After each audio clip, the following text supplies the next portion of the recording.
As you've heard me say over and over, the purpose of college is to prepare you for a job. When you're working, you don't get 3 months off for summer break, so I'm a bit confused why we would take summer and winter breaks in college. To me, it makes much more sense if college was year-round, instead of being based on a fall and spring semester. Let's walk through some simple math. Most semesters are about 15 weeks long, but there are 52 weeks in a year. If we make college year-round, you can add in an entire extra semester, which would then be called a trimester because there would be 3 of them. You could have 3 trimesters of 15 weeks each year and still have almost 2.5 weeks off for breaks in between each one. To make this more concrete, here's an example calendar showing start and end dates for trimesters and for breaks. There's some huge benefits to making college year-round.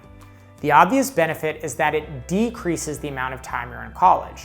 Most undergrad degrees require 120 credit hours to graduate. These 120 hours are typically achieved by taking 30 credit hours each year for 4 years.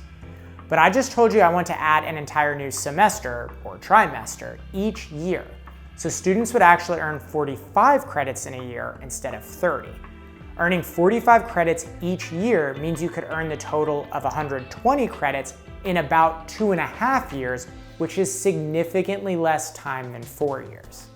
Another benefit of year-round college is that it aligns with the term of apartment leases. If students are renting off-campus housing, then the lease agreements will typically be for 12 months.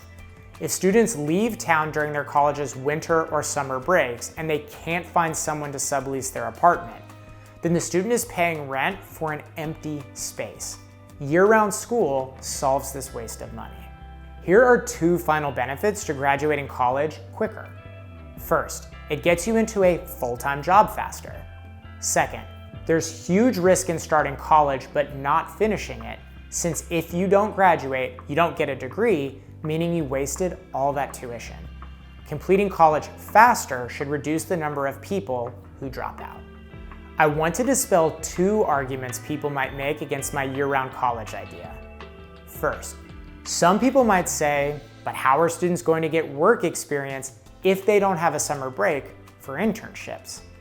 My answer is that I think students should work during college, but that requires colleges to make some changes and to help students get jobs. I have a lot of ideas here, which I'll cover in another section of videos. Second, some people might say, but summer and winter break are fun. Well, I'm not arguing against breaks. If you look back at the calendar I shared, you'd still get about 2 weeks off in between trimesters. That should be enough time for students to recharge their batteries.